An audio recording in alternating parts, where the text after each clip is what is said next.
barcos inmensos saltando sobre olas gigantescas, peces espada cortando a otros peces, moviendo su prodigiosa arma, una morsa gigantesca abrazando a su pequeño hijo en un extraño ballet, un ejército de cientos de miles de individuos avanzando como con una sola conciencia.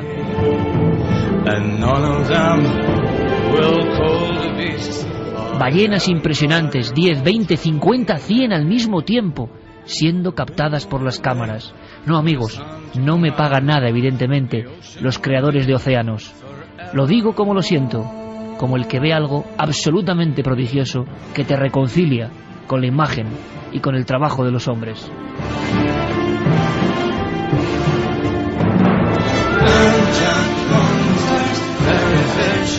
Pocas cosas me han impresionado tanto como esta película, filmación documental, enorme poesía. Hay un momento en que aparecen los tiburones, los temibles tiburones que siguen inmutables desde hace 250 millones de años y nos miran a los ojos. Y en algunos instantes, los ojos de los hombres hasta contienen más maldad.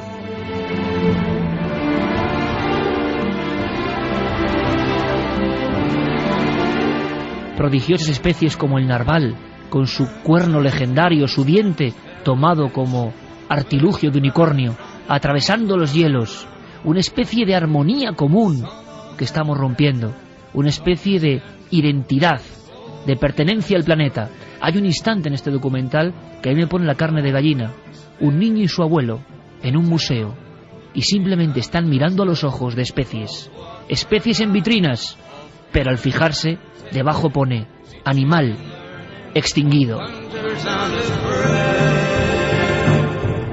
Extinguido en los últimos 40 años.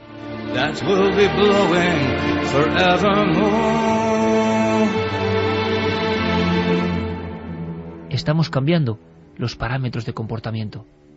¿Quién es culpable aquí? Los animales están variando también su forma de actuar. Evidentemente es difícil ver al tiburón más lejos de la imagen de sanguinario viajero de los mares, porque es verdad que su poder es tremendo, porque es verdad que es mucho más fuerte que nosotros, pero también esta noticia que viene a continuación da para tanto, para tanta reflexión, para vuestra reflexión también a través de las vías de contacto. Ha pasado en Sharm el Sheikh, en Egipto, y 3 de los aquí presentes hemos nadado en esa playa, y de verdad que no había buena sensación. ¿Tú no has nadado, Javier? Yo no me atreví.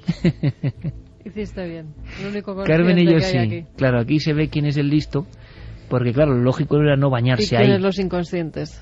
Y encima sin aletas, porque Manuel Delgado, Sí. nuestro querido amigo, en aquel instante dijo, no quiero, en aquel momento quiero decir, dijo, no quiero pagar las aletas, porque aquí da igual.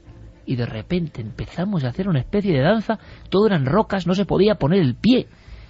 Unos erizos con unas púas impresionantes. Lleva Manuel Delgado, mira ahí, que era una morena roja, con la boca abierta. Luego yo quiero subir como en un lateral de la playa y había un pez escorpión con todas las púas.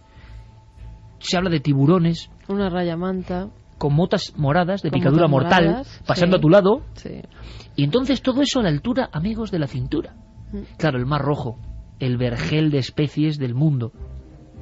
Y se hablaba de tiburones. Os hablamos del año 99, en aquella inmersión que nosotros hicimos. Y de verdad, bueno, Javier, tú aunque no te sumergiste, esa sensación rara de ese lugar, un lugar como artificial para el turismo egipcio. Yo estuve por última vez en Sharm el Sheikh en 2005 después de un atentado, la explosión de un coche bomba cerca de un centro comercial, y me encontré con un lugar que ya antes a mí me parecía desolador, parecido a los resorts de turismo fuera de lugar, porque realmente Egipto, un país tan maravilloso, tan lleno de vida, de cosas que ver, de lugares interesantes que explorar, que de repente terminen ahí muchos viajes en Sharm el Sheikh, que en fin, yo entiendo que mucha gente quiere ir a tomar el sol y a relajarse, pero es un lugar que a mí por lo menos no me aporta nada a mis inquietudes cuando piso un país tan increíble como es Egipto, pero que a mí me dio miedo. Es decir, es uno de esos lugares donde yo no me he sentido nunca ni amenazado en ningún sitio de Egipto, ni en Luxor, ni por supuesto en Asuán, o incluso en poblados nubios o en lugares dentro del desierto. Jamás. Pero allí se junta esa cosa de Occidente y Oriente mal mezclada, que no termina de darte paz, ¿no? Esa es la impresión que yo me llevé. Qué perfecto análisis, Javier. Es que esa es la situación. Sí, y que ahora pase esto allí, en ese escenario, lo que vamos a contar, pues realmente impresiona. Yo, si antes iba poco a Sharm el Sheikh, ahora no voy a ir nunca, ¿no? Y además la hospitalidad egipcia, evidente, maravilloso país para conocer, pero este lugar es una rareza ahí, nos pareció eso. Ahora, para ver y bucear, para los amigos que les guste el buceo, es un lugar impresionante, ¿eh? Claro, eso sí. porque un poco más allá están los arrecifes, ¿no? Para gente especialista, el mar para bucear es uno de los mayores lugares en los que puedes ver toda clase de especies extrañas. Claro, pero muchas venenosas, hay que decirlo. Claro, pero hay que saber dónde te metes. Bueno, recuerda que a una compañera que venía con nosotros... Pero no fue en la playa. No fue en esa playa, Fue ¿no? bañándonos en pleno Mar Rojo en mar abierto. Porque hubo una especie de serpiente de mar, ¿te acuerdas? Sí, eléctrica. Una especie de serpiente eléctrica le pasó por la espalda y toda la columna estaba en carne viva que se veía casi hasta el hueso. Sí, tuvieron que echarle en Toda el la barco columna. vinagre en la herida porque no tenían en ese momento en el barco además ningún otro medicamento o cosa para curarla, y yo me acuerdo como esa chica gritaba a grito pelado en medio del barco echándole, ya te digo, vinagre en esa carne pues que ese pez había dejado al descubierto. Porque estamos viendo que es como hay hábitats que son de ellos, de los animales, en libertad, que tienen que estar ahí. Y cuando esa mezcla que perfectamente ha descrito Javier, Oriente, Occidente, se mezcla de forma extraña, espesa, pues sí, hay fenómenos raros. Es un lugar azotado también por otras cuestiones, Sharm el Sheikh, pero en el aspecto del agua. ¿Qué ha pasado? ¿Por qué nos ha impactado tanto esto? Y luego, ¿qué versión conspiranoica, ya veréis qué material trae Santi, tiene todo esto? Vamos a hacer la crónica, Carmen. Viajemos a Sharm el Sheikh, le hemos puesto a todo el mundo en situación, playas un poco de arena oscura, de aspecto cerrado. Vamos allá. No sigas, porque nos va a dar la descripción del lugar para que nos hagamos una idea de lo que ha ocurrido. La corresponsal del país en Egipto se llama Nuria Tesón y hemos hablado con ella. Vamos a ver, parece que hay un pequeño problema con ese primer documento, va con ese primer corte. Va ahora, perfecto. Lugar. Noel ya lo tiene. Pues sí, es una zona maravillosa de arrecifes, es una reserva natural en la que se pueden encontrar muchísimas especies de corales de distintos tipos y además una vida submarina de distintas especies de peces y variedades que solamente se pueden encontrar en esa zona. Por lo tanto, atrae muchísimo la atención de todas las personas que están interesadas por el mundo submarino, el submarinismo. Pues en ese lugar que Nuria nos contaba que es como un Edén, ¿no? Un Edén marítimo, ha ocurrido que 4 turistas han sido atacados en los primeros días, 3 rusos y un ucraniano. Han sufrido diversas amputaciones por el ataque de uno o varios tiburones de punta blanca, creían en un principio. Al parecer en el morro tienen lo que es el pico, lo que sería el morro del tiburón de color blanco y por eso los reconocen como tiburón de punta blanca. Pero el suceso fue a más, porque las playas fueron cerradas durante unas horas, pero los turistas seguían bañándose. Y hay un primer dato para luego analizar. Vuelven a abrir las playas también, sin tener en cuenta que los tiburones no se habían ido o podían volver, porque los tiburones recorren mucha distancia en muy poco tiempo. Una turista alemana de 70 años se está bañando y de repente sufre el ataque de otro tiburón, que literalmente Iker se la come viva dentro del agua. Es entonces cuando ya por fin cierran las playas, pero aún así la gente sigue bañándose. Hay fotografías en las que se ve la prohibición y los turistas dentro del agua, inconscientes totalmente. Hemos vuelto a hablar con Nuria Tesón, esa corresponsal del país en Egipto, y yo le preguntaba que cómo se había vivido allí este suceso. Pues mira, al principio se ha vivido con bastante miedo y preocupación y ahora parece que después de algunas investigaciones que se han estado llevando a cabo durante la última semana, los ánimos están más calmados, pero lo cierto es que les preocupa mucho, pues porque el turismo es su principal fuente de ingresos y es un verdadero problema el pensar que puede haber un tiburón asesino en las aguas del Mar Rojo. Parece que esa hipótesis se descarta y que podría deberse al ataque de varios tiburones y no de uno solo, como se había especulado en un principio, y que se debería en cualquier caso al vertido de animales vivos que podrían haber atraído a estos escualos. El vertido de animales vivos, Iker, porque un transatlántico que transportaba ganado, muchos de los animales que habían muerto dentro del barco, precisamente frente a la playa de Sharm el Sheikh, son arrojados al mar. Eso pudo atraer a los escualos, que también hay que decir que cada vez tienen menos comida y van buscando la comida cada vez más cerca de la costa, más cerca de la playa. Tiene su gracia como ha calificado a estos tiburones de tiburones asesinos, ¿no? Cuando sabemos, y es un poco también para poner el dato de equilibrio en todo esto, sabemos que el hombre mata 75 millones de tiburones al año. Tal vez es la venganza de los tiburones. Pero esos tiburones, decía lo de la venganza porque ¿qué ha pasado con ellos? ¿Han podido cambiar sus hábitos? ¿Ya no tienen comida y tienen que acercarse a la costa? ¿O hay algo más? Se lo preguntábamos a Nuria. Que eran corderos, algunos de ellos vivos, que al no estar acostumbrados los escualos a consumir ese tipo de productos podrían haber cambiado sus hábitos alimenticios en los últimos tiempos. No solamente por este vertido en concreto, sino porque con el tiempo, como decíamos, es una zona muy turística y mucha gente se está acostumbrando para atraer a los peces, echar cantidades de comida, que ellos vengan, y eso podría estar cambiando los hábitos alimenticios de los tiburones. Lo estáis viendo, ¿no? A los turistas cogiendo del buffet de la mañana, del resort que hay justo en esa playa, sobras para atraer a los pececitos, muchos de ellos, la mayoría de los que hay en esa playa, venenosos, y luego, claro, las consecuencias son estas. Pero hay más hipótesis, y se han lanzado en las últimas horas, Iker. Se ha hablado de extrañas conspiraciones, incluso de tiburones con tecnología añadida. Yo se lo preguntaba a Nuria y esto me contestaba.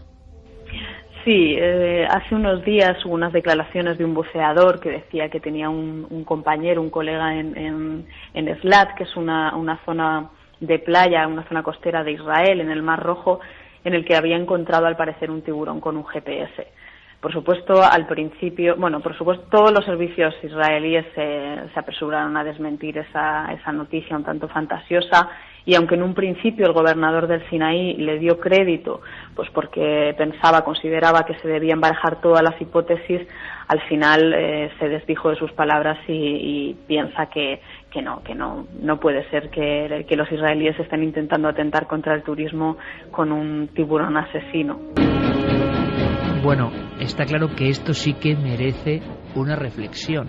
Se ha publicado, incluso en un periódico aquí español, en El Mundo, hablando de el Mossad, tiburones en Egipto, teoría de la conspiración sobre este ataque clave a un centro de turismo.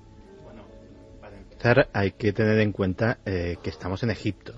Y en Egipto las teorías de conspiración, especialmente todas las que tienen que ver con Israel, son muy populares. Estamos hablando de un país, de uno de los pocos países donde los protocolos de los sabios de Sion, un panfleto antijudío universalmente denunciado como fraude, incluso como plagio de una novela, pues no solamente se vende, sino que se vende con gran éxito popular. Con lo cual es lógico. ¿Un tiburón con GPS? Pues poder ser puede, es decir, los biólogos marinos marcan a determinados individuos de especies de lo más diverso para conocer sus hábitos migratorios, sus hábitos alimenticios, es decir, puede ser. Relacionar las dos cosas ya me parece tremendo. Ahora bien, que es a lo que íbamos, ¿qué cosas así han pasado? Han pasado. En los años 80, en la base naval de San Diego, se inicia un proyecto que se llama Proyecto de Inteligencia de los Cetáceos, que pues suena como muy bonito. Dice, oye, pues para estudiar la inteligencia de los cetáceos. No. El proyecto consistía básicamente en entrenar a delfines para utilizarlos en operaciones de patrulla submarina. Los barcos, cuando están atracados, los barcos de guerra, son tremendamente vulnerables. Un submarino nuclear en puerto está absolutamente indefenso, Y imagínate un submarinista que coloque una mina, un artefacto explosivo potente en el casco de ese barco cargado con un reactor nuclear, cargado con armamento nuclear, etcétera, etcétera, pues puede originar unas consecuencias tremendamente graves. ¿Qué se hizo? Pues en vez de tener submarinistas patrullando las 24 horas del día, se dijo, bueno, los delfines, los animales probablemente después de nosotros más inteligentes que sobre la Tierra, se les puede entrenar para que vigilen a esos submarinos como si fueran sus crías, y también se les puede entrenar para que los defiendan de una forma agresiva. Los delfines parecen muy pacíficos, pero tenemos incluso alguna de sus voces, ¿no? Las míticas voces que suenan tan extrañas, como un lenguaje aparte de los delfines. Bien, Santi. Siempre con un aspecto simpático, historias de vidas salvadas por delfines, por ejemplo, frente a tiburones, pero aquí los delfines forman parte de los combatientes, vamos a decirlo así. Claro, porque tienen una agresividad natural. De hecho, una de las cosas más asombrosas del mundo marino es que los delfines son precisamente de los pocos animales capaces de ahuyentar e incluso matar a un tiburón, simplemente utilizando sus hocicos duros como arma y su tremenda potencia muscular que los manda a la velocidad de un torpedo. Básicamente pueden propinar un golpe mortal para casi cualquier criatura que esté en el agua. Claro, los técnicos de la Marina estadounidense esto lo perfeccionaron de una manera tremendamente siniestra, y era dotando a estos delfines de unos arpones, los cuales se colocaban con un arnés en el propio hocico del delfín. Pero esto se llegó a hacer, Santi. Esto se llegó a hacer. O sea, se les entrenó para que en caso, estamos hablando de una instalación como puede ser la base de San Diego o cualquiera de las bases de la US Navy, que son instalaciones prohibidas y por lo tanto cualquier tipo de allanamiento ya se avisa que se puede utilizar la fuerza mortal contra el infractor, es decir, estaban entre comillas en su derecho. Y ese arpón, además, se les entrenó para que lo utilizasen de una forma sobrecogedoramente eficaz, porque no era un arpón normal. Ese arpón que tenían en el hocico era hueco, como una jeringuilla hipodérmica. Otra de las características que tienen los delfines es que tienen una capacidad pulmonar tremenda, lógicamente, para aguantar sin respirar todo el tiempo que aguantan, etcétera, etcétera. De tal manera que cuando clavaban el arpón, lo que hacían era soplar con esos pulmones poderosísimos y literalmente reventar por dentro al objetivo. Ese era el plan y así se les entrenó. También se intentó, pero salía muy caro, se les intentó entrenar para que colocasen minas, utilizarlos como misiles biológicos de alguna forma, para que llevasen adosadas minas y se lanzasen contra barcos, pero claro, el proceso de entrenamiento del delfín salía mucho más caro que comprar el misil ya tecnológico, por decirlo de alguna manera. El gran problema surgió en 2005. Porque el proyecto se abandonó durante una época, pero cuando Al-Qaeda atenta contra el destructor USS Cole, de repente descubren una nueva amenaza, que es el terrorismo. Es decir, aquel proyecto se inició para la Guerra Fría se para, pero de repente dicen, bueno, terroristas con equipo submarino pueden hacernos exactamente lo mismo que creíamos que nos iban a hacer los espías rusos. Y el proyecto se reactiva. Pero se reactiva de tal manera que las medidas de seguridad se relajan un poco. Y en 2005, un grupo de estos delfines militarizados se escapa de una base de Florida. La alarma es tremenda, se pone en alerta prácticamente a toda la flota en el Golfo de México para intentar localizarlos. Se da un aviso a submarinistas, a surfistas, a todo el que practica deportes acuáticos de que por favor no se acerque a los delfines porque potencialmente pueden tratarse de unos delfines asesinos, delfines entrenados para matar, y lo cierto es que no han vuelto a aparecer. Yo creo que de alguna forma desertaron y volvieron a un medio en el que serían mucho más felices. A ver qué película de zoología fantástica supera esta historia de los delfines con arpón. Última hipótesis, creo, Carmen, el asunto de lo nuclear metido también en el tema de Sharm el Sheikh, ahora en las noticias sobre el misterio de los ataques de tiburones de Sharm el Sheikh. Sí, hemos pasado de la conspiración a pruebas que se pueden estar haciendo en un lugar cercano. Pruebas nucleares que pueden estar alterando también el sentido de los tiburones.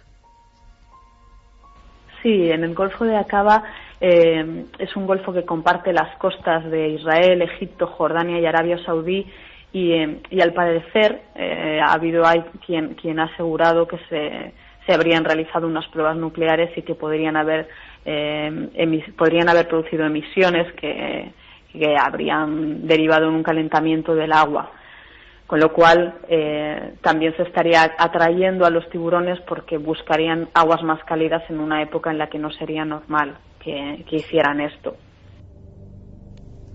Sea como fuere, gran expectación sobre los hechos de Sharm el Sheikh, y como decíamos, incluso en titulares tiene ahora Javier Sierra en su pantalla la imagen de un tiburón con las fauces, y la verdad es que es impresionante.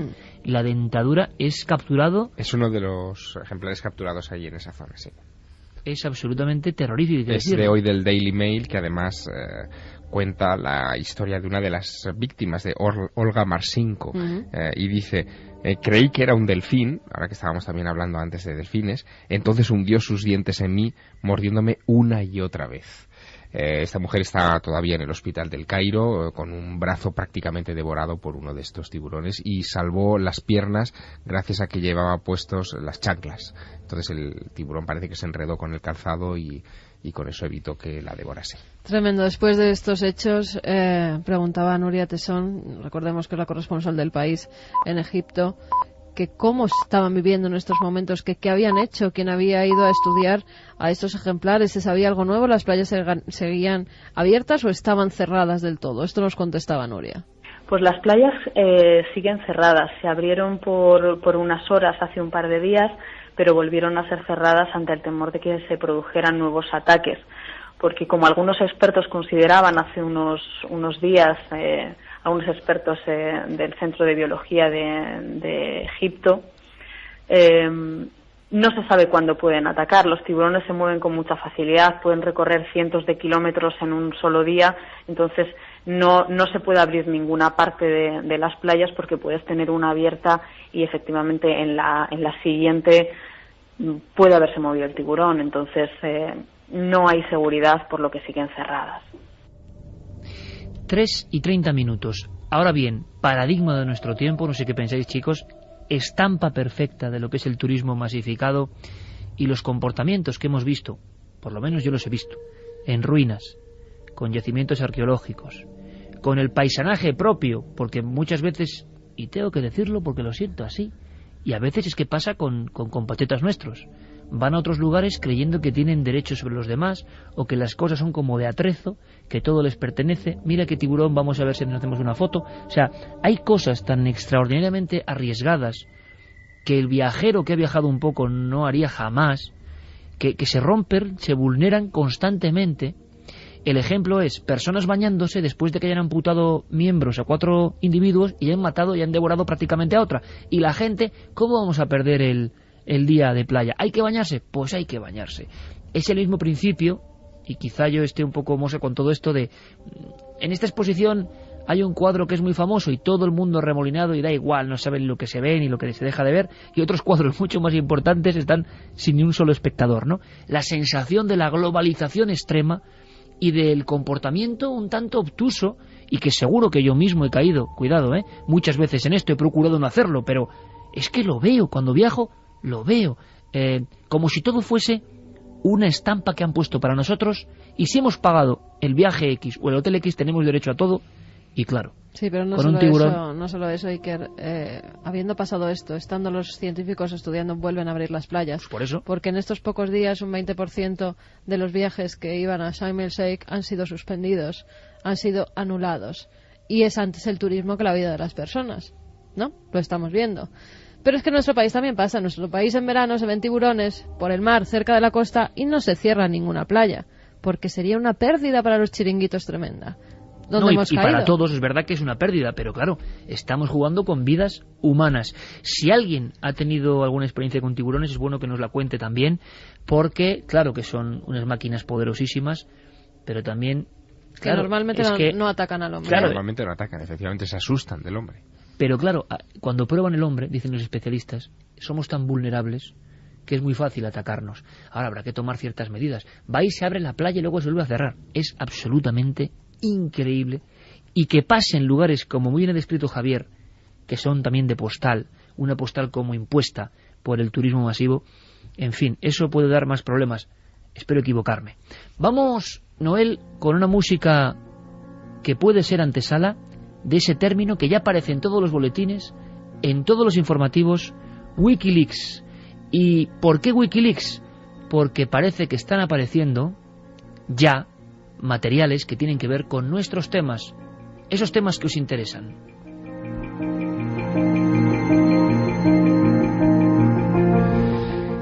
Un extraño efecto luminoso sobre Noruega, primer acontecimiento y misterio sobre misterio. Pues sí, hace además, de estas fechas un año, día arriba a día abajo. Sí, el 9 de diciembre del 2009. O sea, justo ahora hace un año, prácticamente.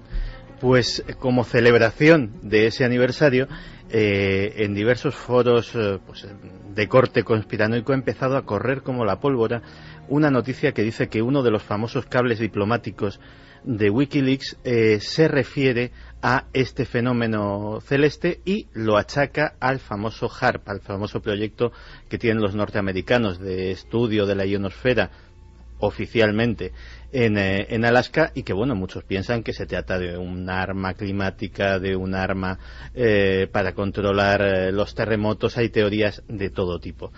No solamente eso, sino que el tal cable haría referencia también a una serie de búnkeres secretos que estarían en preparativo para una eventual catástrofe global, etcétera, etcétera.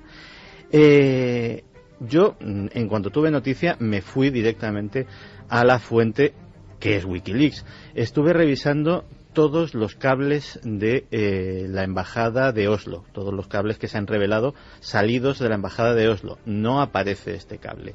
Revisé todos los cables de diciembre del 2009 por si acaso. Tampoco aparece nada por el estilo. Y luego revisé el cable en cuestión. Y el cable en cuestión primero tiene una característica que ya hace sospechar, que es que tiene clasificación de top secret. Si algo se sabe de todo lo que ha revelado Wikileaks hasta ahora es que no hay ni uno solo de los documentos que tenga esa clasificación. ¿Me estás hablando, Santi, de que empieza a haber fraudes sobre documentos que se hacen pasar como fuente de Wikileaks? No me atrevería todavía a calificarlo de fraude, porque tanto yo como lo mandé a un par de colegas de mi confianza que saben de estas cosas. Amigos tuyos. Sí, y automáticamente Que tienen que volver tus amigos algún día, También volverán. Y nada, apenas media hora después recibí contestación y hemos llegado a la conclusión de que si es un fraude perpetrado por una persona que conoce muy bien el tema. Hay estos cables y casi toda la documentación diplomática y secreta norteamericana tienen multitud de acrónimos, de siglas, de palabras en clave. Está codificado, por ejemplo, la fecha en la cual pueden ser desclasificados cada uno de ellos. Todo eso va de oficio, va automáticamente. Todos esos códigos son correctos. Es decir, estamos hablando de que si alguien lo ha hecho es alguien que conoce perfectamente el tema y tiene unos conocimientos importantes de lo que es el mundo de las comunicaciones secretas. ¿Y sería un experimento de HAARP que se escapó de control? Sería un experimento de HAARP que tuvo, no tanto escapado de control, sino que tuvo una consecuencia indeseada, demasiado visible, por Carlos, decirlo de alguna manera. Una cosa importante, compañero. ¿Ha puesto ya el vídeo Guillermo León en la página web? No sé si ha podido, porque hay problemas, imagino, de tránsito, pero nuestra idea era que las personas amigas de Internet pudiesen visualizar, si no lo haremos en las siguientes horas, lo haremos, esa espiral, porque es rarísimo el fenómeno. ¿Os acordáis muchos, verdad? Espiral azulada. De la que se dijo de todo en su momento. Parecía una carta Fener casi. Sí, era efectivamente de repente en el cielo nocturno aparece un punto luminoso que empieza a dar vueltas sobre sí mismo, dejando una estela alrededor en círculos concéntricos perfectos, ¿no? Como te digo, se dijo casi de todo, y una de las cosas que se dijo más interesantes es que quizá aquello era la consecuencia de una prueba balística fallida de un lanzamiento de un misil desde un submarino R-30 Bulava desde el mar Báltico, y que fue visto precisamente por los ciudadanos noruegos y filmado, ¿no? Bueno, la cosa ha quedado en el misterio, y desde luego tampoco hay, al parecer, ninguna documentación rusa que hable de esta prueba balística. Lo curioso fallida. es que empiecen a aparecer fenómenos, documentos, cables, como dice Santiago Camacho, dentro de Wikileaks, hablando de misterios, pero que es que ni siquiera estén en Wikileaks, porque el público está opinando sobre lo que filtran los medios. Está el vídeo, ¿verdad? Sí, está el vídeo, ikerjimenez.com, entran en blog y lo primero que se encuentran va a ser este vídeo. Un año después seguimos sin saber qué originó la extraña espiral luminosa de Noruega. Un año, y justo sale esto. Habrá que estar muy atentos, por eso Santiago Camacho va a ser un poco el inspector de Wikileaks.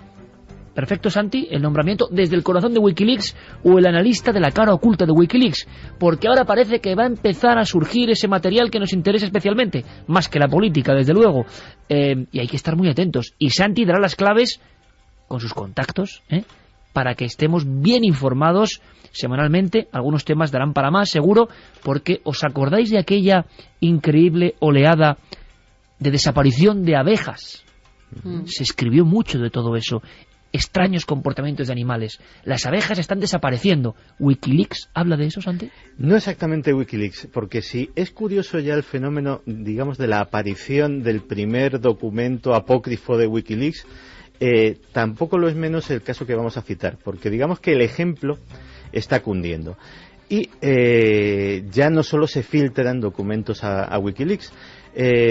Tom Theobald es un apicultor de Colorado, muy activo, miembro de varias asociaciones del ramo, etcétera, etcétera, y alguien le ha filtrado un documento, un memorándum interno de la EPA. La EPA es la Oficina de Protección del Medio Ambiente estadounidense, en el cual confidencialmente se habla de que las desapariciones masivas de abejas en buena parte del mundo pueden deberse a un pesticida o a una clase de pesticidas, los neonicotinoides, que la propia EPA habría autorizado por creerlos absolutamente inocuos para otras especies que no fueran las que están diseñadas, pero que el principio activo, que al parecer ataca al sistema nervioso de los insectos, es tan poderoso que también está afectando a las abejas, y podría ser esta la clave de esas desapariciones masivas de abejas en buena parte del planeta. O sea, otro experimento fuera de control. Wikileaks y Wikileaks paralelas que van surgiendo nos van a dar mucha información. Es el sueño de Santiago Camacho, de cualquier conspiranoico, que empieza a haber revuelo por una parte y por otra, empiecen a salir documentos y empecemos también nosotros a conocer cosas que seguían bajo el secreto, por lo menos ocultas en el marasmo del mundo diplomático. Seguro que en 7 días hay más cosas del misterio, apostaría por ello. Verdaderas apócrifas. Aquí va a empezar a haber una criba. ¿Qué dice nuestro público, Carmen?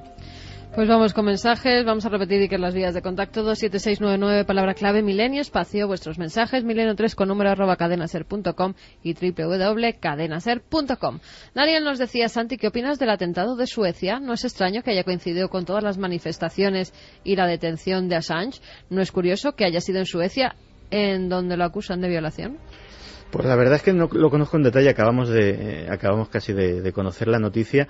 Y hombre, desde luego, a día de hoy, un activista, pongamos, de Al-Qaeda, no tiene mejor sitio para llamar la atención de todo el planeta que precisamente Suecia, justo cuando, a pocos días de la ceremonia de entrega de los Nobel, con todo el revuelo de lo de Julian Assange, se ha convertido en uno de los focos de atención mundial. Y desde luego, si se trata de un lugar para llamar la atención para un terrorista, es prácticamente ideal.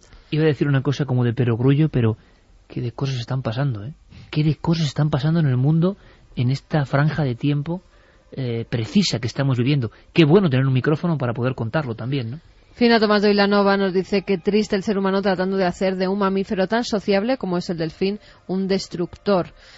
Fernández de Zaragoza decía que los SEALs entrenaron a delfines para defender sus puertos durante la guerra de Vietnam. Un abrazo a todos. Alba de La Coruña: uno de esos delfines asesinos puede ser Gaspar, que andaba por las costas gallegas, y algo se habló sobre el tema de que fuese un delfín espía. Nos decían también por ese delfín gallego. Conozco el caso de los delfines soldado y lo que se dijo que podía ser uno de estos, el que atacó a varias personas en Galicia hace unos meses.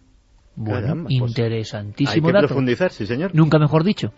Jesús desde Madrid nos dice: vemos los ataques de tiburones como al horrible sin ser conscientes de que es el ser humano el que les ha invadido y el que está destruyendo su hábitat. Papero Serrano nos dice: hola, cuando de adolescente vi la película Tiburón quedé muy impresionado. Yo creo que se nos ha quedado a todos Sí, aquí la la música. musiquita Sí, cuando sí, entramos en el agua. No sé si es por eso que incluso ahora con 40 y tantos años me da reparo o miedo meterme en el mar. Así que no entiendo cómo la gente se seguía bañando a pesar de los primeros ataques. Buen programa cada sábado. Espero vuestro regreso a las ondas. Daniel nos decía: tiburones asesinos, los únicos asesinos, los humanos. El mar no es nuestro hábitat, todos los animales merecen respeto, incluso los de granja.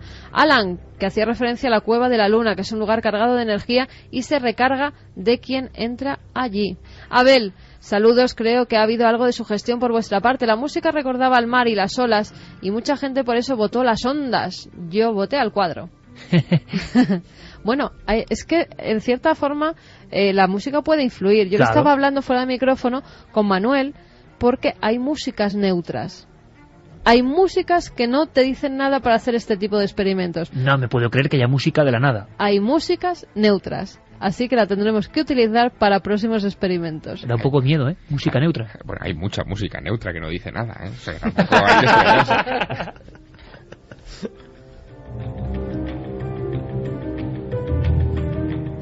Jesús desde Madrid nos decía: este experimento me recuerda al mismo proceso al que se sometió Napoleón dentro de la gran pirámide de Keops. Javi desde Burgos: mientras hacía el experimento me ha pasado una cosa muy curiosa. En los momentos anteriores estaba jugueteando con una baraja Cerner que me regalaron con un libro. Dejé la baraja sobre la mesa y justamente al terminar ese efímero minuto levanté por curiosidad la primera carta de la baraja y estaba ahí la carta en la que pensé, casualmente, el círculo. Vamos luego con más mensajes porque, importante, hoy, un día de diciembre, apretado de acontecimientos, prácticamente un año de la espiral sobre los países nórdicos.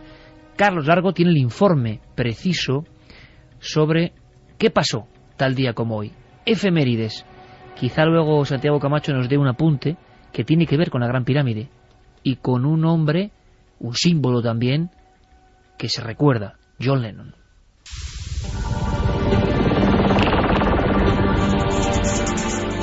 ...12 de diciembre de 1863... nace el pintor noruego Edvard Munch, autor de misteriosas obras como El grito o La muerte y la doncella, que representan muchos de sus pensamientos: la angustia, la enfermedad y el fin de la vida. Y creo que son precisamente estos sentimientos de desolación y soledad los que Munch coloca en sus trabajos. Lo muestra a través de personajes en estados emocionales alterados y de estrés mediante una gran psicología en su interior. Todas sus obras eran igualmente poderosas y han sido fuente de inspiración durante años para muchos artistas.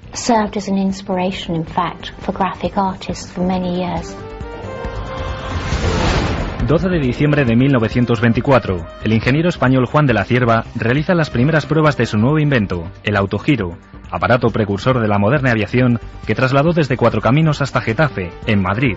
Hacía los modelos matemáticos, hacía los diseños, hacía los modelos matemáticos, construía los aparatos y después los volaba.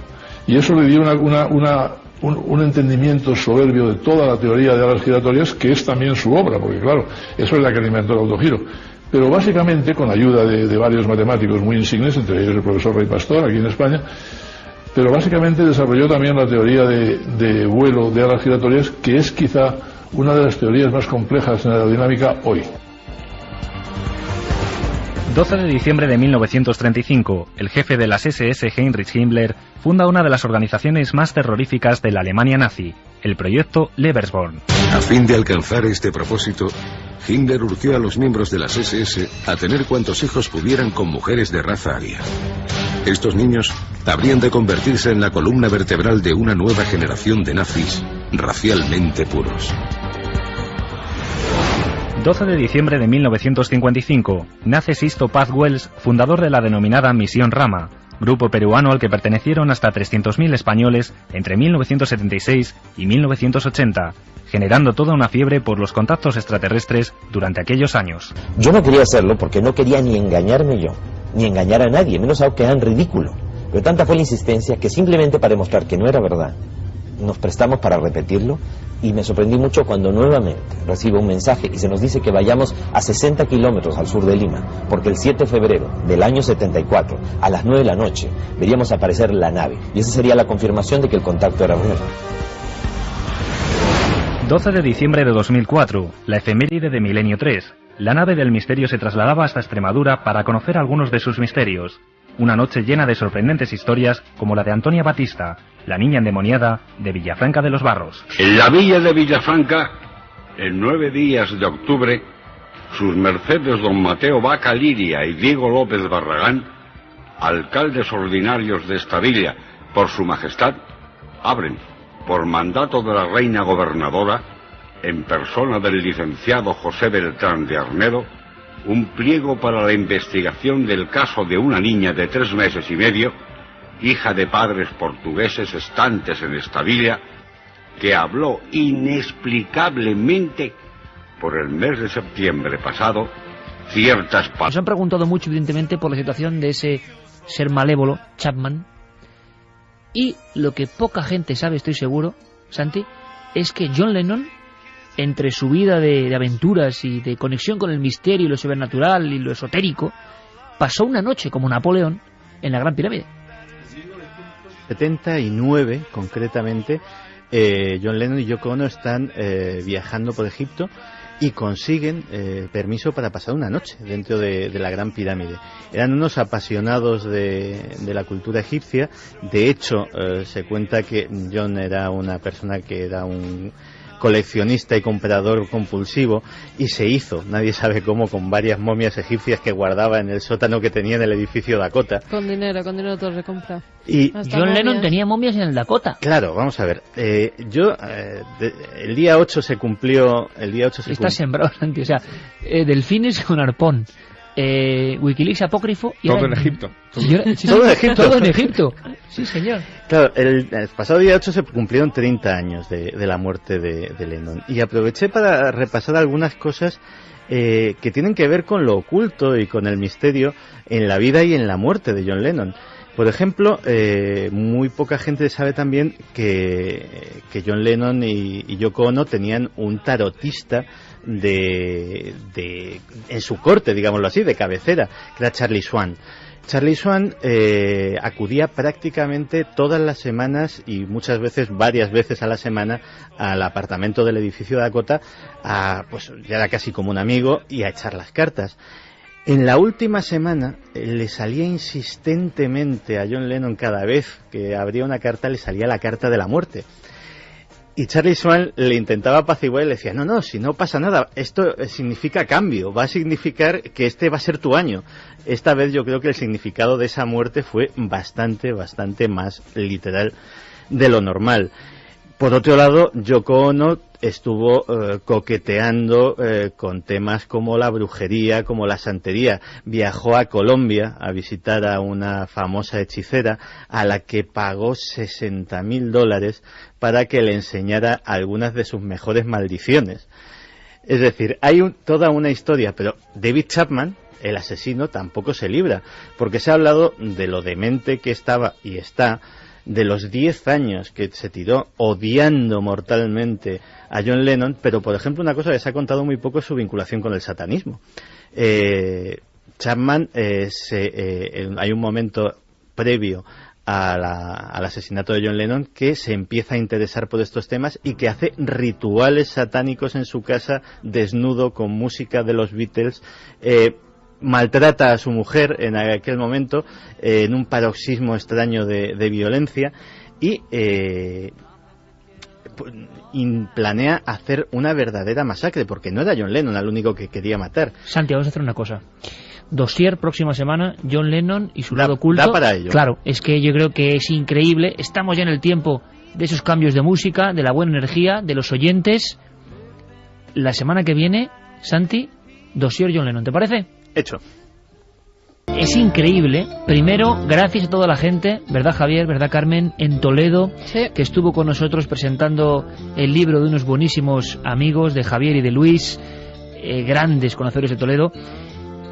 Qué acogida, qué cariño, pero nos sorprendió porque hubo personas que vinieron, por ejemplo, con imágenes de su boda, y en la boda ponían esta canción, y toda la boda de, no sé, 200 personas, de no sé cuántas, apagaban las luces, sonaba alegría, y todos debían ser milenarios, porque vamos, una boda y la música, esta música exactamente. Totalmente. Increíble. Ganadores Iker de ese libro, el libro de Milenio. Uno es para Manolo, que nos decía: Océanos es una obra maestra que conmueve la conciencia de la buena gente y debería ser de visión obligatoria por los mandatarios del mundo. Y en los colegios. El segundo es para Abel, que decía: saludos, creo que ha habido algo de sugestión por vuestra parte. La música recordaba al mar y las olas. Mucha gente votó las ondas, por eso yo voté Cuadrado. Y el último es para Manu de Huelva, que decía que todos hemos tenido esa sensación, la estrella por la fecha y las ondas por su posición centrada en la imagen. ¿Acaso hacernos pensar a todos los participantes no es mágico? ¿No es tremendo imaginarnos a todos concentrados en esta alerta psi? Alerta psi, qué bonito, qué bonito. Y lo de los 10 cielos, que seguimos recogiendo vuestras recomendaciones, los mejores 10 cielos de España, para hacer otra alerta diferente. Lo que es mágico es, bueno, Santiago Camacho, imagínate. Javier Sierra, que lo sabe absolutamente todo, me acaba de poner una cara alzando las cejas, diciendo... Bueno, pues no diciendo, transmitiéndome una impresión. Yo lo he entendido enseguida. Qué maravilloso es que los oyentes sigan sorprendiéndonos y enseñándonos cosas. 3 y 8 minutos. Yo casi me sigo cuadrando, como hacen los militares, porque claro, la voz de Germán de Ergomosa, la voz de Fernando Jiménez del Oso, la voz de Uri Geller, de Íñigo, de JJ Benítez, todo eso concentrado en el túnel del tiempo, que es la forma de, como dicen algunos expertos ahora mismo de la física cuántica, casi vagar entre universos paralelos. Ir al pasado para aprender de él y quizá entender el futuro. Nuestro guía, nuestro cicerone, Diego Marañón, desde Cantabria. Buenas noches, amigo. Buenas noches, Iker, ¿qué tal? Dejamos el tema en Interruptus, ¿verdad? Con Ocurrió fuera del estudio. Y si te parece, Diego, sí, vamos a recordar con un corte un instante. Así, de alguna forma, suspendimos la primera emisión, lo dejamos ahí, inerte el asunto. Cueva de la Luna como protagonista, Titulcia, provincia de Madrid, y un individuo mítico ya para nosotros. Esta semana se ha convertido en un icono, José Santamaría, suena ahí con aplomo. Sí. Su historia es la de un hombre que pasa una serie de horas, pero que no cumple la promesa, ¿no?, de alguna forma, Diego. Sí, José Santamaría es un hombre absolutamente normal y corriente que tuvo que pasar además por una especie de casting, que esto nos lo dijimos el otro día, en el que Antonio José Ales había convocado, bueno, una serie de sujetos y fue el elegido para pasar 24 horas en la Cueva de la Luna, en la localidad de Titulcia, como decías. También comentamos la semana pasada que José Santamaría no había conseguido esa proeza, pero había conseguido un récord que para nosotros ya era bastante importante teniendo en cuenta el lugar. Había estado 15 horas, algo más de 14, casi 15 horas en el interior de la cueva. Luego quiero comentar y reseñar sobre la Cueva de la Luna, que es parte de este túnel del tiempo importante además, que me ha sorprendido, un documento que nos ha llegado que me ha sorprendido, pero hilamos con el final del túnel del tiempo anterior. Antonio José Ales nos cuenta con su maestría habitual una estampa: José Santamaría, a las 15 horas de pernoctar en esa cueva, que Santiago Camacho conoce muy bien y luego nos va a contar cosas, llega derrotado, destruido. Este es el documento, se oye bastante mal, año 80, medianoche, Cadena SER, afinad el oído, amigos, porque merece la pena. Pasaron 15 horas y tras encontrarse a sí mismo en los pasillos tenebrosos de la Cueva de la Luna, en una lucha absolutamente dramática, le recogimos. Venía muy mal, muy cansado, prácticamente agotado, lleno de humedad, olía el todo a humedad y caían lágrimas de sus ojos, seguramente porque creía que había fracasado. No tuvimos valor de entrevistarle en ese momento. Nos limitamos a abrazarle y a ayudarle a subir la empinada, aunque corta, cuesta que conduce desde la Cueva de la Luna a la superficie. Extraño experimento el de Antonio José Ales. ¿Por qué 24 horas ahí dentro? ¿Qué tiene esa cueva para provocar que no se llegue a la conclusión de esa especie de apuesta? Y ese hombre sale con ese aspecto que parecía un poco de película o de escena de Goya. Alguien embozado, le dan algo para protegerse, huele a humedad, se ha fundido con ese lugar que late extraño. Y esta semana nos propusimos encontrar el documento que nos desvelase algo más. José Santamaría, estaba en la grabación y la hemos encontrado gracias a la labor de un buen amigo, Ramón Álvarez, que yo creo que tiene la mayor fonoteca, sin duda, de medianoche, que es un hombre meticuloso, y le mando un gran abrazo, porque nos está ayudando mucho, y encontró el documento Santa María. Pero encontró algo más, Carmen, encontró algo más, Santi. Diego ya lo sabe también. Un artículo de Antonio Josales en la revista 10 Minutos, que en aquel entonces era un poco su depositario de conocimientos, ese medio, insólito, se llamaba la sección, o Mundo Insólito. ¿Y qué ocurre? Que Alés dice algo ahí interesante. Dice que va a bajar alguien a la Cueva de la Luna a ver si aguanta 24 horas. Pero dice que nadie ha soportado más de 14 o 15, no recuerdo ahora, horas ahí dentro. Dice 14 en el artículo. Qué curioso, porque luego la historia de José Santamaría dará la razón a esa profecía, ¿no? Sí, en efecto, es un artículo que se publicó el 21 de febrero del 89 y en el que se dicen cosas absolutamente, bueno, en el estilo de Alés, ¿no?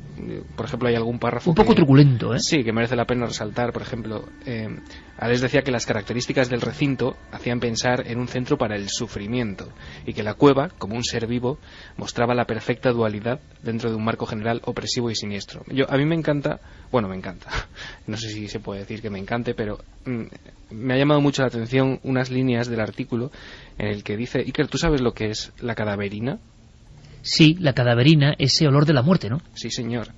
Alés decía: en una de las muchas hornacinas de la cueva sentí, de la mano de esta vidente que la acompañaba, el olor putrefacto de la muerte, la cadaverina. Claro, eso, por ejemplo, el doctor Cabrera y otros especialistas lo han comentado en alguna ocasión, ¿no? Un olor muy especial, muy especial. Bueno, pues con ese hálito casi de la muerte rodeando a Alés y a su experimentador, encontramos, gracias a Ramón Álvarez, la voz de José Santamaría. Nos habla el hombre está como cohibido, ¿verdad, Diego? Y habla de miedo de verdad.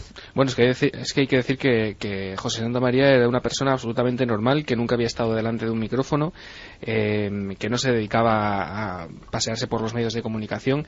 Y sí, como dices, hemos encontrado la voz de Santamaría gracias a Ramón Álvarez. En el primer corte que vamos a escuchar, ya tras haber salido de la cueva, tras haber descansado, después de que el equipo de Medianoche le haya dado café y le haya animado un poco, nos va a contar que impacta realmente, que pasó miedo y que a pesar de que dice también que el único peligro quizá allí era su mente, sí que pasó miedo. Ocurrieron cosas en la Cueva de la Luna, o todos fueron imaginaciones de José Santamaría, o todos fueron ruidos que se pueden identificar. Hombre, hubo ruidos que sí, que luego por supuesto los he identificado como he dicho antes, pero en fin, en ese momento yo ahí abajo, pues sí, hubo momentos que sí, que pasé miedo, sí, no lo puedo negar, y sí, miedo, pero de verdad. Miedo, pero de verdad. 3:15. Pido disculpas una vez más por el sonido, pero bueno, así son, hay grabaciones que han aguantado mal el paso del tiempo, pero creo que el esfuerzo de pegarse a los cascos o al receptor merece la pena. Cuando mañana cientos de miles de amigos descargan el podcast, pues también es lo que tiene, está muy bien y lo agradecemos, pero la compresión del sonido va a hacer bien difícil la audición de esto, van a aparecer psicofonías. Pero hay algo más, hay un instante, pasadas 6 o 7 horas, que José Santamaría, en mitad de la Cueva de la Luna, empieza a hablar solo, como en una especie de trance, y a contar pensamientos que hay luego la vergüenza que se puedan escuchar porque no tienen nada que ver quizá con lo que él puede contar al exterior. Es como que la cueva saca de él lo que lleva dentro, y durante horas sin parar se pasa el tiempo hablando ahí dentro en la oscuridad. Sí, he pasado cosas que pueden ser a lo mejor para futuros años de mi vida que me pueden valer para algo. De otras maneras, como comenté, soy de por sí una persona muy cerrada, no soy muy abierta, no sé, y creo que para gente que no me conoce, que me escuchará hablar anoche, no sé, diga, pues esta persona, no sé, o dice cosas que no concuerdan o que no son lógicas, pero en fin, yo hablaba, decía lo que me pasaba por la mente. Hay un instante, Diego, en el cual parece que José Santamaría, en la absoluta soledad y oscuridad de la Cueva de la Luna, o habla consigo mismo, o su subconsciente empieza a hablar, pues el misterio, ¿no? Ahí está. Una de las frases que dijo y que a él y que incluso a él le impactaba, ¿no?, cuando la escuchaba después en el estudio con Alés, era: no va a poder conmigo. Se refería a la cueva. no va a poder conmigo, y sin embargo a las 15 horas desiste. Exactamente, desiste, no puede más y pide al equipo de medianoche que entren a por él porque no puede soportar más estar encerrado en la Cueva de la Luna. Esto te va a sorprender, Diego, y va a sorprender a la audiencia. Santi, tú estuviste en la Cueva de la Luna en una conexión que ahora vamos a escuchar, donde también nuestro compañero en aquel instante, Francisco Contreras, lo pasó bastante mal, gracias a una ocurrencia de Carmen, que es en el fondo le hiciste ser un poco Santa María. Oye, ¿por qué no? Sin saberlo. Y no conocíamos la historia de Santa María. Pero Santi, fíjate, Santi, que es un crack, evidentemente, y yo aprendo mucho con él, resulta que me suelta algo así cuando le comento: Santi, vamos a completar el túnel del tiempo, vamos a escuchar a ese hombre que fue utilizado como cobaya del experimento, y que, si nos escucha Santa María, no se enfade. Me refiero a, bueno, pues eso, un hombre que se prestó a un experimento único en aquel instante y que nosotros casi repetimos inconscientemente, sin saberlo. Y Santi me describió algo de la cueva. Estábamos en la redacción de la cadena SER, ahí al lado, y me hablado de las dimensiones de la cueva, de cómo la vio él y del cambio. Sí. Yo la primera vez que voy a la Cueva de la Luna, pues debería ser el año 90, más o menos. Voy acompañado de unas personas y me encuentro con un lugar impresionante. Con un lugar que desde la luz o la ausencia de la acústica, la humedad, la sensación opresiva que había en todos sitios, y incluso se da una circunstancia. Una de las personas que me acompañaban pues necesitaba muletas para desplazarse, y en una galería que había mucho más baja que las otras, y que era un sitio además especialmente siniestro en el que se sentía algo, hay un momento en el que yo me doy la vuelta, le veo, le digo si necesita ayuda, y en ese momento pierde pie, pero pierde pie de una forma muy curiosa, pierde pie como si alguien le empujara. Y él tiene la sensación, o sea, y él, cuando le pregunto, digo: tío, ¿qué ha pasado? ¿Te has caído? ¿Te has hecho daño? Tal. Dice: alguien me ha empujado.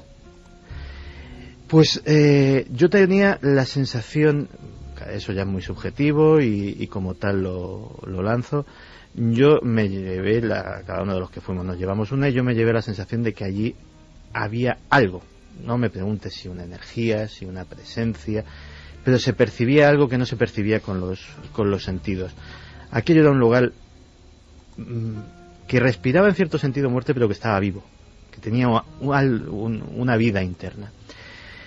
La siguiente vez que fui con Fran Contreras, que fue un momento, fue una noche inolvidable por muchas cosas, entre otras cosas porque aquella conexión hubo que entre otras cosas, que despertar a un empleado de la telefónica local para que nos tendiese cable telefónico hasta los interiores de la cueva, puesto que evidentemente la cobertura de telefonía móvil era absolutamente imposible.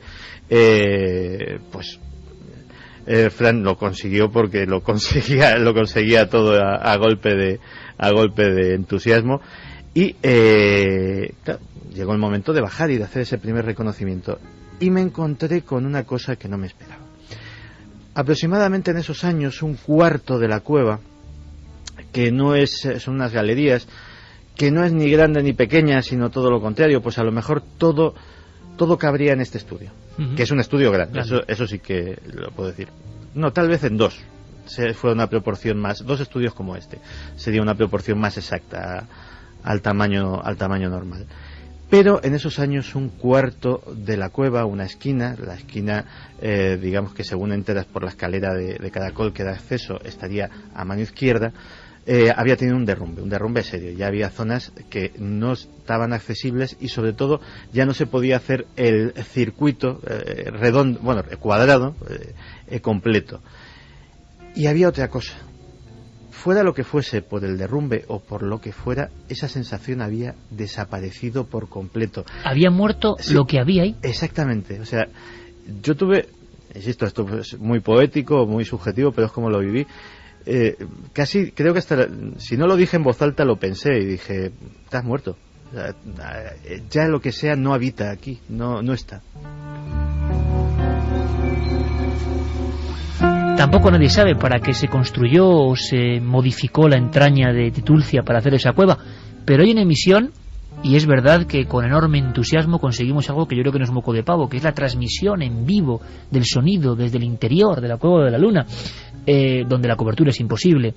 Hay esa grabación, y Diego has extraído un fragmento concreto donde Francisco Contreras hace casi de improvisado Santa María, porque Carmen le propone con muy buen tino, aunque luego nos sorprendemos también, porque estábamos siguiendo los pasos de Alés, ¿por qué no se quedaba en total aislamiento dentro de esa cueva, no?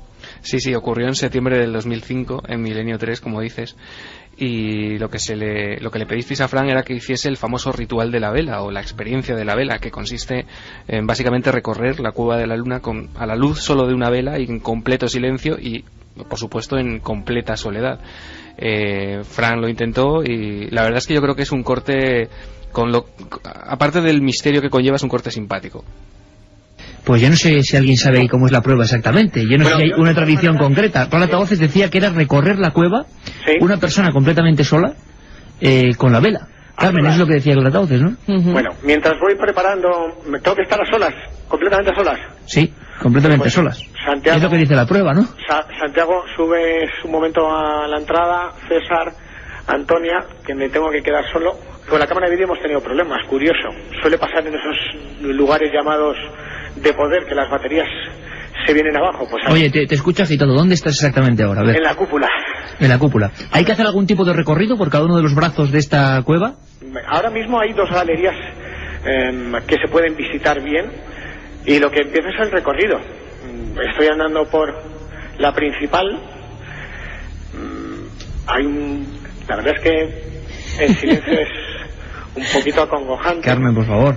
La humedad que hay hace que salga abajo de mira que se ríe de hacerlo pasar mal a Francisco Contreras. Es increíble. Estoy viendo a Alberto, a Antonio, a Noel, a toda la gente. Fíjate, esta galería no impone tanto. La galería no impone. Esta primera galería no me impone tanto, pero por donde voy a pasar ahora, esto es harina de otro costal, ya no solamente por la oscuridad que hay, porque solamente he puesto una vela al final del pasillo, sino por el terreno. Hay una verja, porque no se puede visitar, espérate que la quite. Espérate. La verdad es que un esfuerzo técnico terrible, y porque hay partes de la cueva que las condiciones del suelo no son las mejores. Te decía Santiago que es arcilla, y es que yo meto el pie y se me ha hundido media bota. Improvisado Santa María, Carmen. Sí. Es increíble. Porque hay Fran, supongo que se llevó su cámara, hizo fotografías.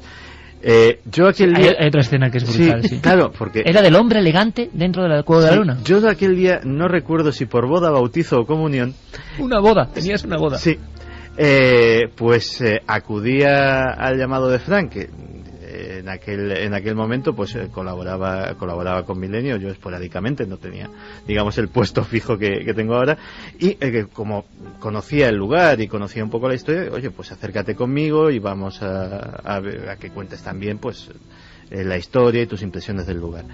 Y yo iba traje de 3 piezas, pero de 3, corbata, con chaleco incluido. Sí. Yo, hombre, iba hecho un puñetero lord inglés.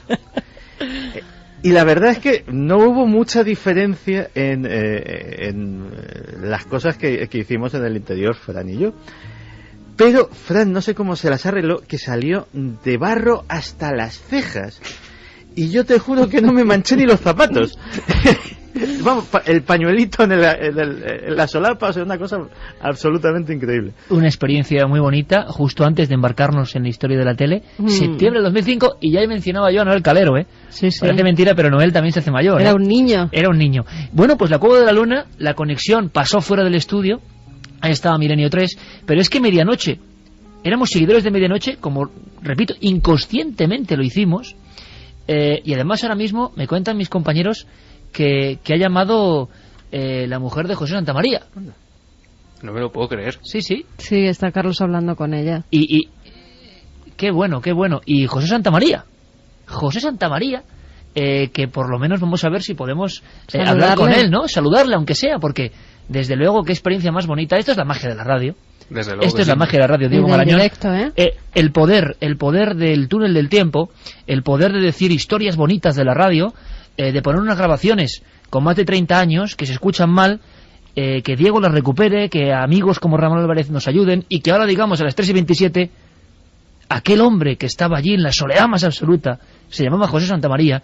José Santamaría, buenas noches. Hola, buenas noches. De verdad que muchísimas gracias, primero por escucharnos y segundo por querer saludarnos, porque ese eras tú hace más de 30 años, amigo. Sí, señor. El sábado pasado os escuché por primera, os escucho muchas noches, y el sábado pasado, ya te digo, estaba escuchando la radio y cuando empezaste a hablar José Santamaría, dije, pues eso, yo estaba en la cama, yo escuchando la radio, estaba en el comedor y me levanté y le dije, mira, que están hablando de mí de cuando estuve en la luna, que entonces mi mujer era mi novia. Estaba soltero todavía. Oye, José, ¿y qué pasó en aquellas 15 horas? ¿Por qué solo 15 horas? Pues no sé, ya han pasado tantos años que ya casi no me acordaba mucho de ello, pero vamos, sí tengo gratos recuerdos. Gratos recuerdos y sin embargo no miedo, que también hizo acto de presencia, ¿no? Pues sí, hombre, es que estuve muchas horas ahí metido. Como ya dijisteis, el único que me dejaron entrar, el reloj me lo quitaron, simplemente comida, que me llevaron, dije, pide lo que quieras, comí un poco de embutido y plátanos, y 4 velas, era lo único que tenía. ¿Y estabas allí solo, José? Sí, solo. ¿Con 4 velas? ¿Y conocías la cueva o no? No, era la primera vez que iba yo allí, no había estado en mi vida. Wow, ¿y cuando bajas abajo, cuál es tu primera impresión? Hombre, bajamos, me acuerdo que aparte de yo, yo oí, porque yo escuchaba mucho el programa de José Antonio Alés, era un asiduo escuchador del programa. Normalmente me acuerdo que en aquella época, después de dar el programa de José María García, a continuación daban el programa de José Antonio Alés. Y un día que pidieron unos voluntarios que dieron el teléfono de la cadena para que llamaran, para hacer esa prueba. Entonces yo llamé y por lo visto de todos los que llamaron nos cogieron a 3. Entonces nos citaron en la cadena SER, nos llevaron allá a la cueva, y hicieron un sorteo y me tocó a mí, que lo hicimos dentro de la cueva. Es decir, bajamos al principio y había un micrófono colgando, a poco de bajar unas escalerillas que había para llegar a la cueva, y allí hicieron el sorteo y me tocó a mí. Entonces volvimos a salir fuera de la cueva y ya hicieron todos los preparativos, y creo que fue a las 12 de la mañana, a las 12 de la noche, porque fuimos por la mañana, y a las 12 de la noche era cuando me metieron y ya estuve ahí aguantando. Y José, ¿y tú en qué momento ocurre ese instante que nos ha impresionado de verdad? Ya lo contabas ahí lógico, ¿no? Con cierta impresión. ¿En qué momento empiezas a hablar como con tu propia mente? ¿Qué pasa ahí? Pues yo, al poco de tiempo de estar allí, la noción del tiempo la pierdes. Ya no sabes si llevas 1 hora o llevas 2 o llevas 3 horas, porque allí, según me explicaron, habían puesto muchos micrófonos que yo podía hablar y ellos me escuchaban, yo lo que no les escuchaba a ellos.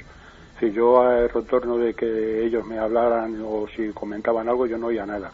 Yo estaba solamente allí y había muchos micrófonos restaurados por donde la cueva, y allí pues nada, hablaba y iba ya caminando, cuando me cansaba me tumbaba, me hice en un recuebeto allí, como una especie de tienda de campaña donde tumbé un saco de dormir que tenía y hice unos montoncitos donde puse así las velas encendidas, no tenía nada más que la comida y las velas, porque el reloj y eso me lo quitaron, y daran vueltas por allí, inclusive hasta mal suene, tuve que hacer mis necesidades allí en la cueva y nada, y ya. Claro, porque eras un Robinson Crusoe en ese momento, con el objetivo de estar un día en prácticamente la oscuridad. 24 horas, Oye, una cosa, José, muy interesante. Santiago Camacho nos hablaba de que cuando, y fíjate, esto es mucho antes, tu experiencia, sintió que aquello latía, que estaba vivo, que había algo, ¿no? Que es difícil de definir. ¿Tú lo sentiste? Sí, yo sentía a las horas ya de estar allí, ya te digo que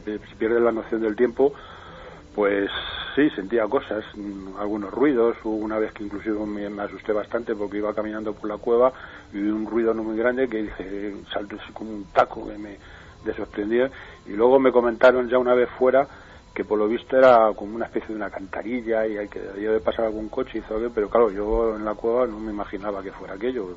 José, tú dijiste en antena, en la entrevista con Antonio José Alés, en ese momento mítico de la radio que hemos recuperado, que que quizá todo lo que habías reflexionado, lo que habías vivido dentro de la Cueva de la Luna, en ese estadio, ¿no?, donde se pierde el control del tiempo incluso, podía ser importante para tu vida futura. ¿Ha sido así?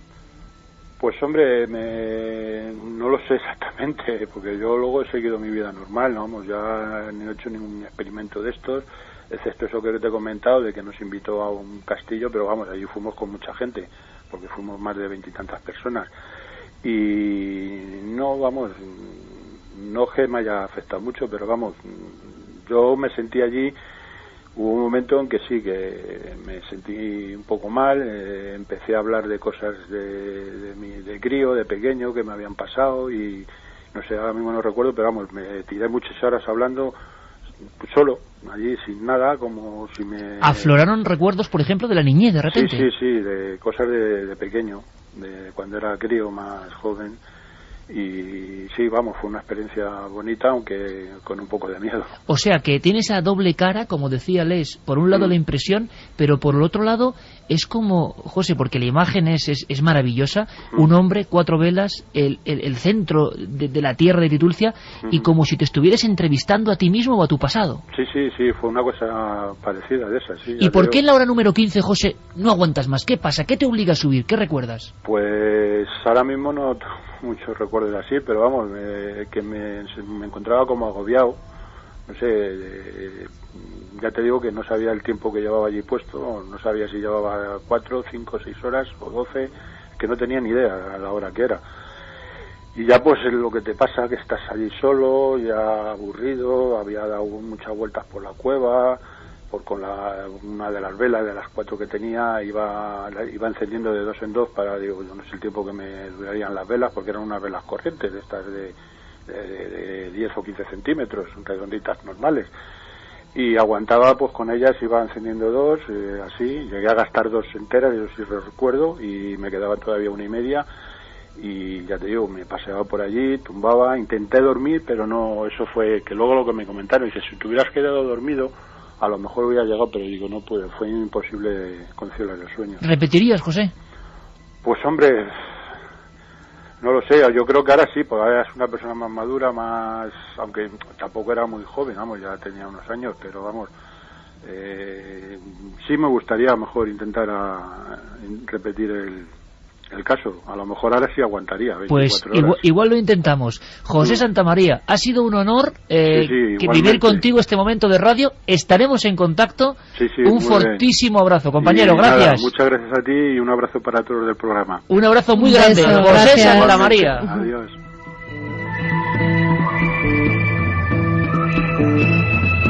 Esto es como un poco regalo de Navidad. Hay momentos en que la radio combina sus piezas de tal forma. La magia de la radio, ¿no? Oro puro. Diego, ¿cómo te has quedado? A mí me ha parecido el colofón perfecto a la clave Santa María de la que llevábamos hablando toda la semana. Yo creo que no podíamos acabar mejor esto. Bueno, fíjate que nos conjuramos todos. Había que saber qué le había pasado a este hombre. Y seguro que con él, porque es curioso, las claves que ha dado, primero, de persona absolutamente normal, nada comprometida con estos temas, pero que le ocurre algo. La infancia aflora. Y ha descrito, Santi, algo que es como si, en fin, siguiese tu discurso. Hay como 2 lados muy claros ahí. No, eso... Fíjate que hay una controversia enorme sobre qué es la Cueva de la Luna, en qué fecha se construye, de dónde procede el sello templario que hay en la cúpula, porque las tesis más conservadoras hablan de una construcción muy posterior, posiblemente del siglo XVI. Y sin embargo tiene, fíjate, todas las... Me estaba acordando de tu experiencia en el Asclepeion.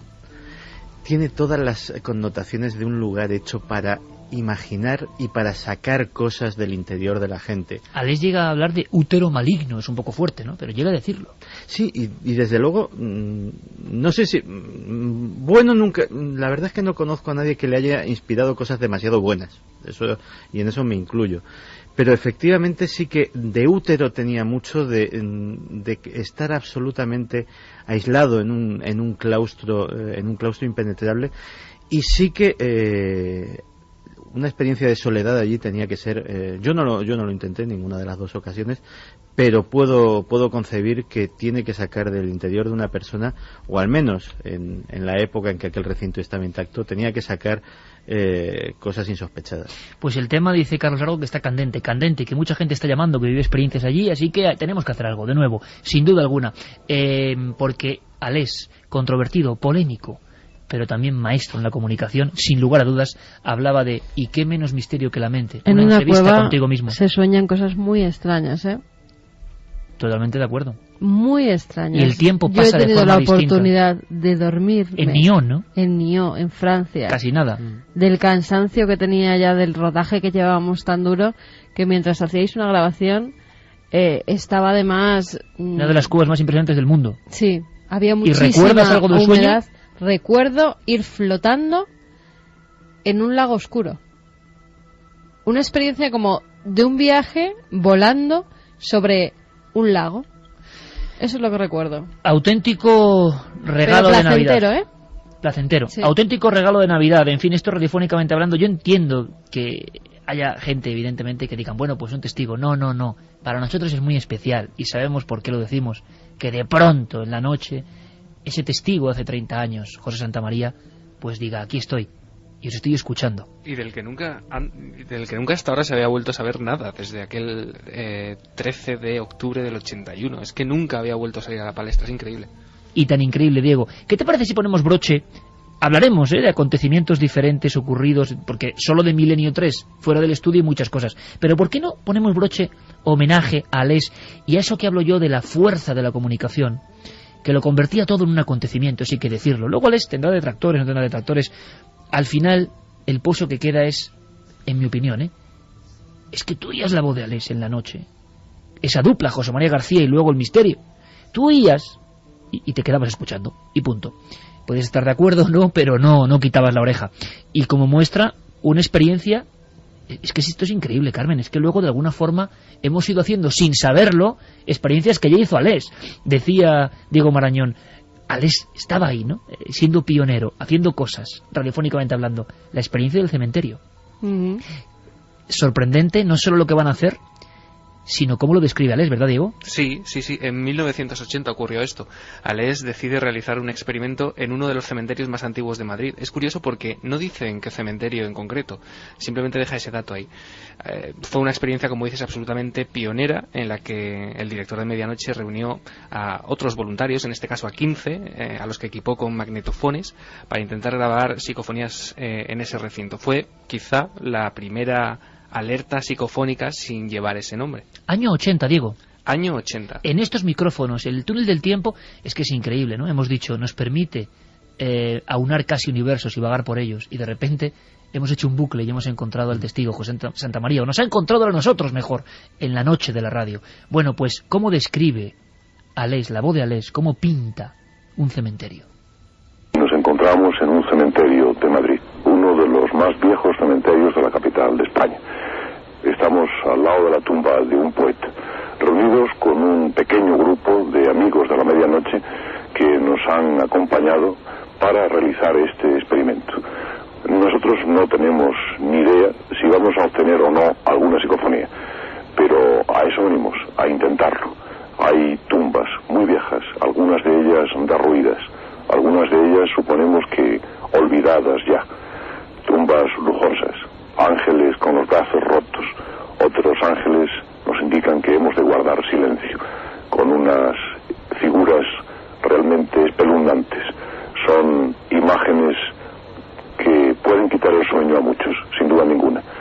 Tumbas derruidas, decíamos, que tal vez ya no exista nadie de aquella familia que con todo el amor y todo el cariño las erigieron. Sin embargo, aquí siguen. Hay nichos en la pared, nichos con las lápidas reventadas, lápidas rotas. No estamos buscando un misterio más en esas lápidas, simplemente lo contamos, lo indicamos como un detalle que estamos observando en este momento. 15 personas con unos 6 magnetofones aproximadamente, pequeños grupos de trabajo, con 6 magnetofones a quienes les han entregado unas instrucciones de cómo deben de realizar las psicofonías. Antonio José Alés, la radio, año 80. Qué descripción, Diego. No sé si se sabe algo del experimento, de qué pasó.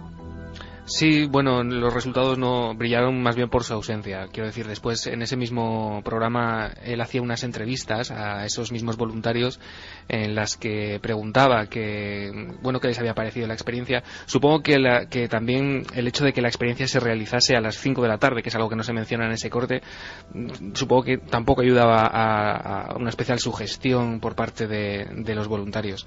Pero es curioso. Pues más mérito tiene describir eso. Fíjate que cuando dice en esa descripción, ¿no? Estamos al lado de la tumba de un poeta. Yo creo que el discurso gana en enteros de forma impresionante, solo con eso. Pues yo creo que no puede haber mejor colofón para el túnel del tiempo que haber tenido esta intervención absolutamente inesperada. Una noche en Madrid, hay que también imaginar la sorpresa del propio José Santamaría, ¿no? 30 años después, alguien le recuerda la SER como vehículo y dice, voy a llamar. Maravilloso. Las dimensiones, los mundos paralelos, todo es posible en este mágico circo extraordinario de la radio. Diego Marañón, amigo, un abrazo muy grande. Seguiremos vagando en el tiempo, ¿verdad? Seguiremos, y sobre todo con estos alicientes. Otro para vosotros y feliz Navidad. ¡Feliz Navidad, amigo! Lo has oído. No estás solo. Milenio 3. Cadena SER. Con Iker Jiménez. Dicho coloquialmente, la sueca en este asunto. Lo de la sueca referente al Wikileaks tiene su cierta gracia, y que estaría sobre todo motivada por la intensa crisis y por los graves déficits presupuestarios que tienen todos los gobiernos del mundo, intentando dar largas en el asunto para demorar esa colaboración. Informe Wikileaks de la semana. Va a ser un pelotazo esto, Santi. Va a ser un pelotazo porque el mundo está cambiando. Esta semana resucita de repente. Era más problema del que parecía. Por mucho que se haya silenciado, el misterio de Palomares, enero, año 66, operación Broken Arrow, flecha rota, 4 bombas atómicas, y quedan cosas por hacer. Palomares sigue plantando cara. ¿Cuántos secretos van a ocurrir? Iremos hablando, Santi. Se habla de incluso una Wikileaks para temas españoles. Quizá la semana siguiente, en 7 días, podamos dar más cuestiones, más luz. ¿Y es verdad todo lo que cuenta Wikileaks? Bueno, de momento están saliendo cosas que para el misterio son importantísimas. Uno de los grandes temas de la conspiración, las bombas perdidas de Palomares. Ahora, lo que pasó tal día como hoy, y en unos minutos, vuestros mensajes y los ganadores y la encuesta. Pero ahora, ¿qué pasó en las efemérides, en la historia y en el misterio? 18 de diciembre de 1938, el alemán Otto Hahn realiza con éxito la primera fisión de uranio de la historia, un gran avance que aceleró los procesos de obtención de energía a través de este elemento químico. El uranio es un metal como el hierro o el oro. Se utiliza como combustible en las centrales nucleares. Dentro del reactor, el uranio se encuentra en forma de pequeñas pastillas cilíndricas de óxido de uranio. Las pastillas se hallan apiladas dentro de unas varillas perfectamente herméticas. A su vez, grupos de estas varillas forman los llamados elementos combustibles. 18 de diciembre de 1946, nace Steven Spielberg, creador de obras maestras como Tiburón, E.T. o La lista de Schindler, todo un fenómeno en nuestros días que sigue arrasando en taquilla con cada uno de sus estrenos. Hice que Goethe me prometiera que iba a recomendarle. No le ocurrirá nada malo, recibirá un trato especial. Las órdenes que llegan de Berlín hablan de un trato especial cada vez con más frecuencia. Prefiero pensar que no se refiere a eso. Digamos, trato preferencial. ¿O tenemos que inventar un nuevo lenguaje? Creo que sí. 18 de diciembre de 2003, Gary Ridgway es condenado a cadena perpetua. Acusado de haber cometido 48 crímenes, el famoso asesino de Green River confesó más tarde haber matado a 23 mujeres más. Señor Ridgway, se declara culpable de 48 cargos de homicidio en primer grado, porque es culpable de cada uno de ellos. Sí. Por la muerte de Wendy Lee Cofield. Culpable. Colin R. Brockman. Culpable. Yvonne S. Antosh. Culpable. 18 de diciembre de 2004, el asteroide Apophis es visto por segunda vez después de que 6 meses antes fuera descubierto por un equipo perteneciente a un observatorio de Arizona. Desde entonces, la mayor preocupación que ha generado en los científicos ha sido su posible choque contra la Tierra. En la actualidad, los científicos buscan el modo de prepararse para tal peligro cósmico. Una posibilidad es la de destruir el asteroide. Pero otros opinan que eso podría agravar el problema, al enviar varios fragmentos del asteroide hacia nosotros en vez de solo uno. 18 de diciembre de 2005, la efeméride de Milenio 3. La nave del misterio volvía al siglo XVIII para recuperar un viejo caso ovni español. Así nos lo daba a conocer el historiador y archivero municipal de Socuéllamos, Francisco Javier Escudero. Siendo como las 6:03 de la mañana, estando muy serena y clara, se apareció en el horizonte de la villa de Calahorra, Reino de Granada, dice, un globo tan cristalino como el agua más pura, de figura de una gran botella con el cuello retortoso y dilatado, saliendo por encima de la Sierra Nevada, dejando conforme caminaba 2 líneas de espeso humo que se conservaron separadas hasta que se deshizo el globo.